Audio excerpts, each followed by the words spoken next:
Iran மேல அமெரிக்காவும் இஸ்ரேலும் எந்த அளவுக்கு தாக்குதல் நடத்துறாங்களோ அதே பலத்தோட ஈரானும் பதிலடி கொடுத்துக்கிட்டு இருக்கு. ஆனா முன்ன விட ஈரான் ஏவுகணை தாக்குதலை குறைச்சிருக்கு. அதுக்கு ஒரு காரணம் சொல்றாங்க.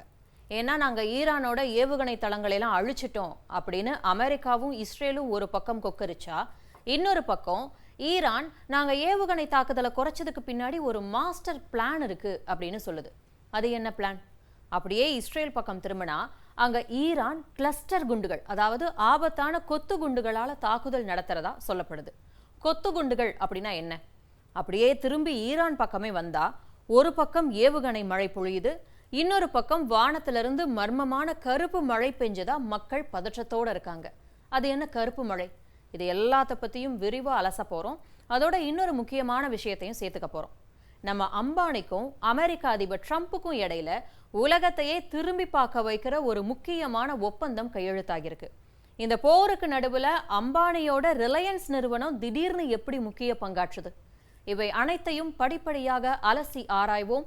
தந்தி டிவியின் நியூஸ் டீப் டைவில் வழங்குவது நான் வினோதினி முத்துராமலிங்கம்.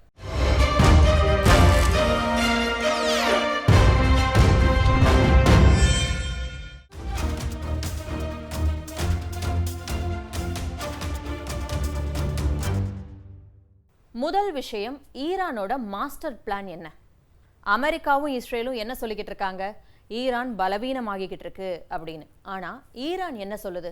இல்ல இல்ல, நாங்க போர் செய்யற முறையை மாற்றிட்டோம் அப்படின்னு. உண்மை என்ன? ஈரான் போர்ல அப்படி என்ன மாற்றம் ஏற்பட்டிருக்கு? போர் பிப்ரவரி 28 அன்னைக்கு தொடங்கினப்போ ஈரான் ஒரே நாள்ல நூற்றுக்கணக்கான ஏவுகணைகள் மற்றும் ட்ரோன்களை ஏவி மிரள வச்சது. அமெரிக்கா இஸ்ரேலோட கூட்டு தாக்குதல்ல ஈரான் உச்சபட்ச தலைவர் காமேனி உள்பட அந்த நாட்டோட முக்கிய தலைவர்கள் கொல்லப்பட்டதுக்கு பதிலடியா இது பார்க்கப்பட்டுச்சு. இஸ்ரேலை நோக்கியும் மத்திய கிழக்குல உள்ள அமெரிக்க ராணுவ தளங்களை நோக்கியும் ஏவுகணைகள் பறந்துச்சு. ஆனா இப்ப அந்த நிலைமை மாறிடுக்கு. அந்த நூற்றுக்கணக்கான ஏவுகணைகள் பாதியா குறைஞ்சிருக்கு. இந்த இடத்துல தான் இயல்பாவே ஒரு கேள்வி எழும். ஈரான் கிட்ட ஆயுதங்கள் குறைஞ்சுக்கிட்டே வருதோ அப்படின்னு. அதனால தான் அமெரிக்காவும் இஸ்ரேலும் என்ன சொல்றாங்கன்னா, தங்களோட படைகள் ஈரானோட ஏவுகணை அமைப்போட பெரும் பகுதியை அழிச்சிட்டாங்க அப்படின்னு. ஈரானுடைய 60% 75% ஏவுகணை தளங்கள் அழிக்கப்பட்டிருக்கிறதாவும், அதனால தான் ஈரான் திணறிக்கிட்டு இருக்கிறதாவும் சொல்லப்படுது. ஆனா ஈரான் என்ன சொல்லுது அப்படிங்கிறத பார்க்கறதுக்கு முன்னாடி ஈரானுடைய ஏவுகணை பலம் என்ன அப்படிங்கிறத முதல்ல பார்க்கலாம். நல்லா கவனிச்சோன்னா புரியும். ஈரான் பெரிய பெரிய போர்க்கப்பல்களை விட ஏவுகணை தயாரிப்புல தான் அதிக கவனம் செலுத்தும். இதுக்கு பின்னாடி ரொம்ப எளிமையான ஆனா மிகப்பெரிய தந்திரம் இருக்கு. அதாவது ஏவுகணைகள் தயாரிப்பு மிக மலிவானது, கப்பல்கள் தயாரிப்புக்கு மிக அதிக செலவாகும். கடற்படை கப்பல்களான டெஸ்ட்ராயர்ஸ் அல்லது விமானம் தாங்கி போர்க்கப்பல்கள் உள்பட நவீன போர்க்கப்பல்களை தயாரிக்க பல லட்சம் கோடி ரூபாய் செலவாகும். ஆனா ஈரான் மேல அணுசக்தி ஒப்பந்தத்தால கடுமையான சர்வதேச தடைகள் இருக்கிறதால பெரிய கடற்படையை உருவாக்குறதெல்லாம் மிக கடினமான விஷயம். அதனாலதான் ஈரான் ஏவுகணை பக்கம் கவனம் செலுத்துது. மிக குறைந்த செலவுலையும் அதே சமயம் ஈரானுக்குள்ளேயே அதிக எண்ணிக்கையிலையும் தயாரிக்க முடியும். ஈரானுடைய பாலிஸ்டிக் ஏவுகணைகள், அதாவது கண்டம் விட்டு கண்டம் பாயும் ஏவுகணைகள் கிட்டத்தட்ட 2000 கிலோமீட்டர் வரைக்கும் பாய்ந்து செல்லக்கூடிய வல்லமை படைத்தது. இஸ்ரேல் மற்றும் மத்திய கிழக்கில் உள்ள அமெரிக்க ராணுவ தளங்கள் போன்ற இலக்குகளை போர்க்கப்பல்கள் அனுப்பாமலேயே நேரடியாக தாக்க முடியும். இன்னொரு முக்கியமான விஷயம், பாரசீக வளைகுடா மற்றும் இந்திய பெருங்கடல்ல அமெரிக்க கடற்படையும் அதனுடைய கூட்டணி நாடுகளுடைய கடற்படைகளும் ரொம்ப ரொம்ப சக்தி வாய்ந்தது. இது நமக்கு தெரியும். ஈரான் பெரிய போர்க்கப்பல்களையே வச்சிருந்தாலும் கூட பெரிய போர்கள்ல எளிதா அழிக்கப்பட வாய்ப்பு இருக்கு. அதுக்கு உதாரணத்தை சமீபத்துல கூட கண்கூடா பார்த்தோம். இந்தியாவுக்கு கடற்படை பயிற்சிக்காக வந்திருந்த ஈரானுடைய போர்க்கப்பலை இலங்கை கடற்பகுதிக்கு பக்கத்துல அமெரிக்க நீர்மூழ்கி கப்பல் அழிச்சது. ஆக இது போன்ற பெரிய போர்க்கப்பல்களை முதலீடு செய்யறது ஈரானுக்கு ஆபத்தான ஒண்ணுதான். அடுத்த முக்கியமான விஷயம், ஈரானுடைய விமானப்படை ராணுவ சக்தி. மேற்கத்திய நாடுகளோட ஒப்பிடுறப்போ இது ரெண்டும் ரொம்ப பலவீனமானது. அது ஈரானுக்கே நல்லா தெரியும். அதனாலதான் ஈரான் ஏவுகணைகள் மேல கவனம் செலுத்துது. இதுக்கெல்லாம் ஏத்த மாதிரி ஈரானோட புவியியல் அமைப்பும் அமைஞ்சிருக்கு. ஏன்னா ஈரான்ல பெரிய பெரிய மலைகள், நிலத்துக்கடியில ரகசிய தளங்கள்னு ஏகப்பட்ட மர்மங்கள் இருக்கு. இங்க ஏவுகணைகளை மறைச்சு வச்சு எளிமையா ஏவ முடியும். இதெல்லாம் மிசைல் சிட்டிஸ், அதாவது ஏவுகணை நகரங்கள் அப்படின்னு கூட அழைக்கப்படுது. இதை எதிரிகள் கண்டுபிடிச்சு அழிக்கிறதுக்கு கொஞ்சம் கடினம். சரி, இப்ப ஈரான் ஏன் ஏவுகணை தாக்குதலை குறைச்சது அப்படிங்கிறத பார்க்கலாம்.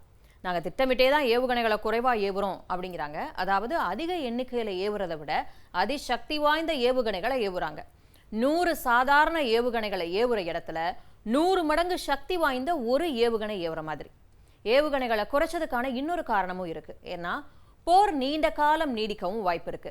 ஆரம்பத்திலேயே எல்லா ஆயுதங்களையும் பயன்படுத்திட்டா பிற்காலத்துல தேவைப்படுறப்ப எதுவும் இல்லாம கூட போகலாம். அதனாலையும் கூட ஈரான் எதிர்காலத்துக்காக ஏவுகணைகளை சேமிச்சு வச்சிருக்கவும் வாய்ப்பு இருக்கு. இன்னொரு நடைமுறை பிரச்சனையும் இருக்கு. ஏவுகணை லான்ச்சஸ் இருக்குல்ல, அது ரொம்ப பெருசு. ஏவுகணை லான்ச்சஸ் அப்படின்னா ஏவுகணைகளை பாதுகாப்பா வச்சு இலக்கை நோக்கி ஏவுவதற்கான கருவி. இந்த லான்ச்சர்ல பொறுத்து தான் ஏவுகணையை ஏவ முடியும். இந்த லான்ச்சர்ஸ் பார்க்க ரொம்ப பெருசா இருக்கும். அப்ப எதிரிகளால இதை கண்டுபிடிக்கிறது ரொம்ப எளிது. ஆக லான்ச்சர்களை இழக்காம இருக்க கூட ஈரான் ஏவுகணை ஏவுதலை குறைச்சிருக்கலாம் அப்படின்னு சொல்லப்படுது. ஈரானுடைய இன்னொரு மிகப்பெரிய ஆயுதம் ட்ரோன்கள். ஏவுகணைகளுக்கு மிகப்பெரிய ஏவும் அமைப்பு தேவை, ஆனா ட்ரோன்களுக்கு அவசியம் இல்லை. ஈரானுடைய ஷாஹெட் ட்ரோன்களை சாதாரண லாரியிலிருந்து கூட ஏவ முடியும். அதனால லான்ச்சஸ் அழிக்கப்பட்டாலும் கூட ட்ரோன்களை பயன்படுத்தி தாக்குதலை ஈரானால தொடர முடியும். இன்னொரு முக்கியமான தகவலும் கிடைச்சிருக்கு. அதாவது ஈரான் சமீபத்தில் பெரிய ஏவுகணை தாக்குதல் ஒன்று நடத்துச்சு. அதுல பல புதிய வகை ஏவுகணைகளும் இருந்ததா சொல்லப்படுது. சக்தி வாய்ந்த வான் பாதுகாப்பு அமைப்புகள் இருந்தாலும் கூட அதையெல்லாம் தாண்டி போய் அதிக சேதத்தை விளைவிக்கும் வகையில வடிவமைக்கப்பட்டதா சொல்லப்படுது. ஈரான் இப்ப தன்னோட சக்தி வாய்ந்த ஏவுகணைகளை பயன்படுத்துது. அப்படிங்கிறப்ப இன்னும் அதீத சக்தி வாய்ந்த ஏவுகணைகள் கூட ஈரான் கிட்ட இருக்க வாய்ப்பு இருக்கு அப்படின்னு பார்க்கப்படுது. போரோட முக்கியமான கட்டத்துல அதை பயன்படுத்தவும் வாய்ப்பு இருக்கு. அடுத்த விஷயம் கிளஸ்டர் குண்டுகள், அதாவது கொத்து குண்டுகள். இஸ்ரேல் மேல ஈரான் கொத்து குண்டுகளை பயன்படுத்தினதா சொல்லப்படுது. ஒரே ஏவுகணை ஆனா பல குண்டுகளா மாறி வெடிக்கும். அதாவது ஈரான் இப்போ ஒரு கிளஸ்டர் ஏவுகணையை ஏவுது அப்படின்னா அது வானத்துல ரொம்ப உயரத்துல பறந்து வானத்திலேயே வெடிச்சு ஓப்பன் ஆகும். அதுக்குள்ள பொதுவா 20 to 24 குண்டுகள் வரைக்கும் இருக்கும். அதை பாம்லெட்ஸ் அப்படின்னு சொல்லுவாங்க. இது பெரிய பரப்புல சிதறி விழும். இப்போ ஒரு சாதாரண ஏவுகணை ஏவப்பட்டா ஒரு இடத்துல விழுந்து அங்க வெடிக்கும். ஆனா இந்த கிளஸ்டர் குண்டுகளை தாங்கின ஏவுகணை ஏவப்பட்டா அது ஏவப்பட்ட உடனேயே அதை வச்சு பல இடங்கள்ல தாக்குதல் நடத்த முடியும். எங்க விழுன்னே தெரியாது அந்த குண்டுகள். ஆக இது ஆபத்தான விஷயமா பார்க்கப்படுது. இஸ்ரேலை எடுத்துக்கிட்டோம் அப்படின்னா அவங்களுக்கு ஆரோ மற்றும் அயன் டோம் போன்ற வலுவான பாதுகாப்பு அமைப்புகள் இருக்கு இந்த ஏவுகணையெல்லாம் தடுக்கிறதுக்காக. சாதாரணமா ஒரு ஏவுகணையை தரையை தொடுறதுக்கு முன்னாடியே இந்த வான் பாதுகாப்பு அமைப்புகள் அதை அழிக்கக்கூடிய வல்லமை படைச்சது. ஆனா இந்த கிளஸ்டர் குண்டுகள் இந்த வான் பாதுகாப்பு அமைப்புகளுக்கு மிகப்பெரிய எதிரியா பார்க்கப்படுது. ஏன்னா ஏவுகணைகள் வெடிச்சு அந்த கொத்து குண்டுகள் விழ ஆரம்பிச்சதும் அந்த சிறிய குண்டுகளை தடுக்கிறது இந்த வான் பாதுகாப்பு அமைப்புகளுக்கு குதிரை கொம்பு மாதிரி ரொம்ப கடினம். இன்னொரு பெரிய ஆபத்து என்ன அப்படின்னா பல குண்டுகள் வெடிக்காமலே கூட தரையில கிடக்கும். அது கிட்டத்தட்ட கண்ணி வெடி மாதிரி ஆகும் அப்படின்னு கூட வைங்க.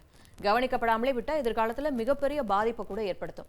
ஆக இந்த கிளஸ்டர் குண்டுகள் போர் நடக்கிறப்ப மட்டும் இல்லாம போர் முடிஞ்சதுக்கு அப்புறமும் கூட பாதிப்பை ஏற்படுத்தக்கூடும்.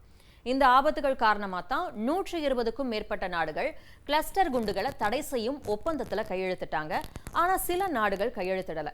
யார் யார் தெரியுமா? Israel, Iran, America, Russia. அதனால அந்த நாடுகள் இன்னும் அந்த ஆயுதங்களை வச்சிருக்க வாய்ப்பு இருக்கிறதா சொல்லப்படுது. இப்ப இஸ்ரேல்ல ஈரான் இத்தகைய கிளஸ்டர் குண்டுகளை பயன்படுத்தி இருக்கிறதா சொல்லப்படுற நிலையில ஏற்கனவே யார் யார் இதை பயன்படுத்தியிருக்காங்க அப்படிங்கிறதையும் பார்த்துடலாம். முதல் முறையா இதோட பயன்பாடு எப்ப கண்டுபிடிக்கப்பட்டுச்சு அப்படின்னா 2ஆம் உலகப் போர் காலகட்டத்தில். அப்ப நாசி ராணுவம் பட்டர்ஃப்ளை பாம்ஸ் அப்படிங்கிற சிறிய குண்டுகளை பிரிட்டன் மேல வீசியிருக்கு. அடுத்து அமெரிக்கா பல போர்கள்ல இந்த கிளஸ்டர் குண்டுகளை பயன்படுத்தியிருக்கு.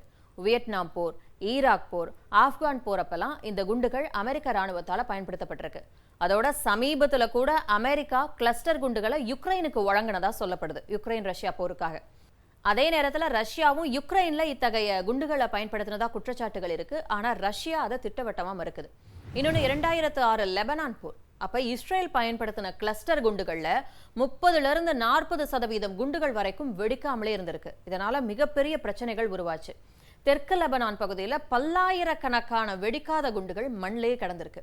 அமெரிக்கா தயாரிச்ச கிளஸ்டர் குண்டுகளை இஸ்ரேல் பயன்படுத்தினதாகவும் சொல்லப்படுது. இன்னொரு முக்கியமான விஷயம், ஈரான்ல மர்மமான கருப்பு மழை பெஞ்சதா மக்கள் பதற்றத்தோட இருக்காங்க அப்படின்னு பார்த்தோம்ல. அதுக்கு என்ன காரணம்? ஏன்னா ஈரான்ல உள்ள மிகப்பெரிய எண்ணெய் சுத்திகரிப்பு நிலையத்தையும் எண்ணெய் சேமிப்பு மையத்தையும் அமெரிக்க இஸ்ரேல் படைகள் தாக்கி அழிச்சாங்க. அங்க பயங்கரமான தீ கொழுந்து விட்டு எரிஞ்சு தெஹ்ரான் முழுவதையும் கரும்புகை சூழ்ந்துச்சு. எங்க பார்த்தாலும் கருப்பு நிற தூசி மூடி அப்படியே எல்லா பக்கமும் படிஞ்சிருந்தது. அந்த மாசுகளால நிறைஞ்ச மேக கூட்டங்கள் உருவாகியிருக்கு. அது அப்படியே 1 கோடி மக்கள் வாழக்கூடிய ஈரானுடைய தலைநகரான தெஹ்ரான் நகரத்தை சுத்தி அப்படியே சூழ்ந்து அதுக்கப்புறம் பெஞ்ச மழை தான் கருப்பு நிறத்துல இருந்திருக்கு.